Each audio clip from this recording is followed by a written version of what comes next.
Most welcome dear students, आप सभी लोगों का स्वागत है आपके अपने यूट्यूब चैनल डीजे सर पर। लोगों के अंदर ज्ञान की पूंगी बजाने वाला, न कि गानों का रिमिक्स बजाने वाला। बहुत ही मोस्ट इंपॉर्टेंट है ये सेशन कक्षा 12 के नागरिक शास्त्र के विद्यार्थियों के लिए। क्योंकि देखिए सिविक्स का पेपर आप लोग का है 1 मार्च को। किस दिन है प्रिय विद्यार्थियों? 1 मार्च को है 12th का। तो ये सेशन आप ही लोगों के लिए है, बहुत ही मोस्ट इंपॉर्टेंट है। 1 मार्च को एग्जाम में जाने से पहले इस पूरे सेशन को अच्छे से देख लीजिएगा। और जितने भी मॉडल पेपर का डिस्कशन मैंने कर रखा है उन सभी को देखकर जरूर जाइएगा। तो चलिए प्रिय विद्यार्थियों बढ़ते हैं, यहाँ पर इस सेशन को लेकर हम लोग करते हैं स्टार्ट। यहाँ पर ये देखिए मोस्ट इंपॉर्टेंट प्रश्न है, कुछ सेलेक्ट किए गए हैं। संयुक्त राष्ट्र के महासचिव, और 1 मार्च को आपका पेपर है सिविक्स का कक्षा 12 का। तो ये सेशन बहुत ही इंपॉर्टेंट है प्रिय विद्यार्थियों। 2025 1 मार्च 2025 को एग्जाम में जाने से पहले प्रिय विद्यार्थियों इसको अच्छे से जरूर देख लीजिएगा। संयुक्त राष्ट्र के वर्तमान महासचिव कौन है? देखिए प्रिय विद्यार्थियों, संयुक्त राष्ट्र के वर्तमान जो महासचिव है वो कौन है? एंटोनियो गुटेरेस है। कौन है? Antonio Guterres. उन्होंने बान की मून के बाद 1 जनवरी 2017 को पदभार ग्रहण किया था। ठीक है। पुर्तगाल के पूर्व प्रधानमंत्री और शरणार्थियों के लिए संयुक्त राष्ट्र के उच्चायुक्त जो बनाए गए थे गुटेरेस शांति, मानवाधिकार और सतत विकास के प्रबल समर्थक रहे हैं। सतत विकास का मतलब जानते ही आप सभी लोग कि वर्तमान का विकास करना भविष्य को ध्यान में रखते हुए। महासचिव के रूप में उन्होंने देखिए जलवायु परिवर्तन पर देखिए काम किया, संघर्ष समाधान और मानवीय संकट जैसी वैश्विक चुनौतियों से निपटने पर ध्यान केंद्रित किया। गुटरेस ने इन मुद्दों से निपटने और अधिक शांतिपूर्ण और समृद्ध दुनिया को बढ़ावा देने के लिए अंतर्राष्ट्रीय सहयोग की भी बात की और बहुपक्षवाद की आवश्यकता पर जोर दिया। ठीक है, कि कोई भी जो परिवर्तन है वो सभी लोगों के सहयोग से ही वो पॉसिबल है, बदलाव लाया जा सकता है। इनका ये मत है। चिपको आंदोलन से आप क्या समझते हैं? बहुत ही मोस्ट इंपॉर्टेंट प्रश्न है प्रिय विद्यार्थियों। देखिए चिपको आंदोलन बहुत ही ज्यादा मोस्ट इंपॉर्टेंट। देखिए चिपको आंदोलन जो था 1970 के दशक के दौरान देखा जाए तो भारत में एक अहिंसक अहिंसक इसमें कोई हिंसा नहीं हुई थी प्रिय विद्यार्थियों, अहिंसक पर्यावरण संरक्षण आंदोलन था। अहिंसक पर्यावरण संरक्षण आंदोलन था। इनका उद्देश्य क्या था कि वनों को कटाई से बचाना है और सतत विकास को बढ़ावा देना था। ठीक है ना, ये महत्वपूर्ण रूप से था। इस आंदोलन का नेतृत्व जो था वो वहां की स्थानीय महिलाएं जो थी वो कर रही थी। ठीक है ना, स्थानीय महिलाएं। उन्होंने किया क्या कि जो लकड़हारों द्वारा काटे जाने से बचाने के लिए पेड़ों से लिपट गई थी। मतलब लकड़हारों को जो है पेड़ों को काटने नहीं दे रही थी, पेड़ों से चिपक जा रही थी।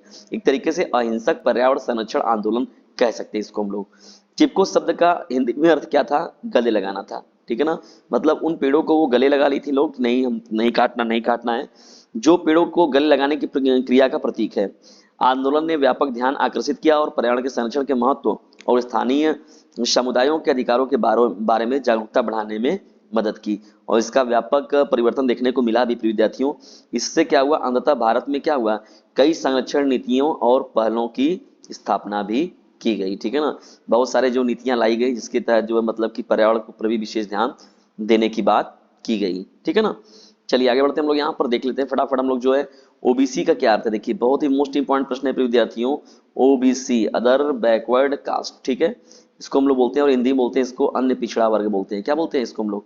अन्य पिछड़ा वर्ग। यह शब्द क्या है विद्यार्थियों? भारत में सामाजिक और शैक्षिक रूप से वंचित समूहों को संदर्भित करने के लिए उपयोग किया जाता है। इन समूहों को जो है विद्यार्थियों इन समूहों को ऐतिहासिक भेदभाव और सामाजिक नुकसान से उबरने में मदद करने के लिए कुछ लाभ और अवसर प्रदान किए जाते हैं। ठीक है ना, ओबीसी की स्थिति अगर देखा जाए तो सरकार द्वारा जारी सूचियों के माध्यम से निर्धारित की जाती है। ठीक है ना, सरकार जो है इस पर महत्वपूर्ण रूप से काम करती है अपना। और इन समूहों से संबंधित जो व्यक्ति होते हैं शैक्षणिक संस्थाओं और सरकारी नौकरियों के साथ साथ जो होता है प्रिय विद्यार्थियों सकारात्मक कार्रवाई कार्यक्रमों में आरक्षित सीटों के पात्र हो सकते हैं। ठीक है ना, ये चीजें इसमें शामिल की गई, आरक्षित सीटों के लिए इसमें प्रावधान दिया गया। ठीक है, इन लक्ष्यों किया गया लक्ष्य इन समुदायों के सामने आने वाली अनूठी चुनौतियों का समाधान करने के सामाजिक समानता और समावेश को बढ़ावा देना है। देखिए इसमें बिंदेश्वरी प्रसाद मंडल जी तो थे, वो भी बहुत महत्वपूर्ण भूमिका निभाए थे, महत्वपूर्ण रहेगा। देखिए मोस्ट इंपॉर्टेंट प्रश्न, one of the most important प्रश्न विद्यार्थियों। देखिए ये वाला प्रश्न, देखिए भारत में आपातकाल की घोषणा कब की गई थी? बहुत ही मोस्ट इंपॉर्टेंट प्रश्न है। हर बार के पेपर में आने वाला प्रश्न है ये। आपातकाल या तो लघु उत्तरी या तो अति लघु उत्तरी या तो आपका बहुविकल्पी में कहीं ना कहीं तो पूछना ही है इस पेपर को। और किसी न किसी सेट में तो हर साल है, कभी कभी दीर्घ उत्तरी में भी पूछ देता है। 25 जून देखिए 1975 की घटना है प्रिय विद्यार्थियों, 25 जून 1975। उस समय जो तत्कालिक जो प्रधानमंत्री थी उनका नाम था इंदिरा गांधी जी। ठीक है, कौन थी?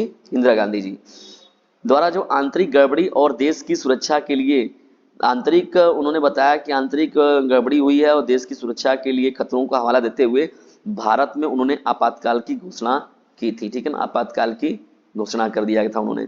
और ये आंतरिक यहाँ बताया कि आंतरिक तनाव कारण ये बहुत बड़ा मुद्दा विशेष नहीं था, लेकिन मतलब मुद्दा बना दिया गया था। ठीक है ना, इस घोषणा ने क्या किया, भारतीय नागरिकों के कई मौलिक अधिकारों को निलंबित कर दिया। ठीक है ना, मौलिक अधिकार कई निलंबित कर दिए गए थे और सरकार को देश पर सत्तावादी नियंत्रण रखने की अनुमति दे दी।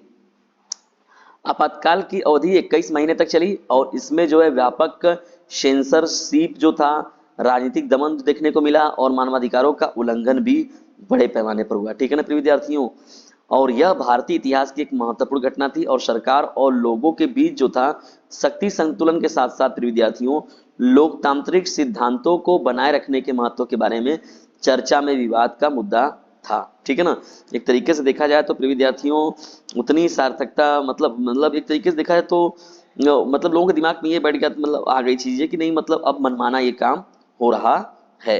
ठीक है ना, तो कुछ मामलों में जो था ये जैसे नहीं, कभी कभी होता है कि समस्याएं बहुत बड़ी नहीं लेकिन बस समस्याओं को बड़ा बना लिया जाता है, तो वही चीजें हैं यहाँ पर। ठीक है ना, ये प्रश्न भी बहुत ही ज्यादा मोस्ट इंपॉर्टेंट प्रश्नों में एक रहेगा। चलिए आगे बढ़ते हैं, यहाँ पर हम लोग प्रिय विद्यार्थियों देखते हैं 20वें प्रश्न को। देखिए ये प्रश्न भी बहुत ही मोस्ट इंपॉर्टेंट है।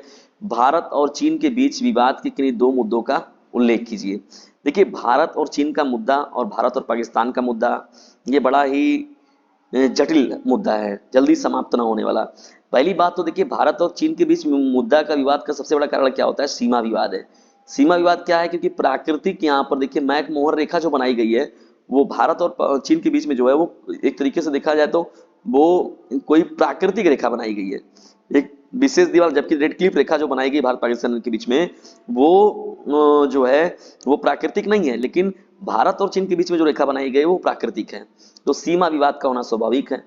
क्षेत्र में प्रभाव की जो है प्रतिद्वंदिता भी देखने को मिलता है, ये भी देखिए कारण बनता है कहीं ना कहीं से। सीमा विवाद का देखिए कारण क्या है, हिमालय में वास्तविक नियंत्रण रेखा LAC के आसपास केंद्रित है। ठीक है ना, जहां दोनों देशों के क्षेत्रीय दावे जो है प्रतिस्पर्धी रहे हैं।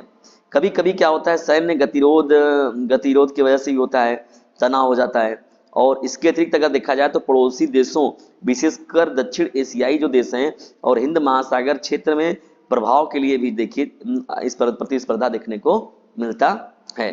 ठीक है ना, और तिब्बत वगैरह हो गया, उन लोगों के साथ भी तनाव की स्थिति, मतलब उन लोगों को भी लेके मतलब चाइना वगैरह से रहता है।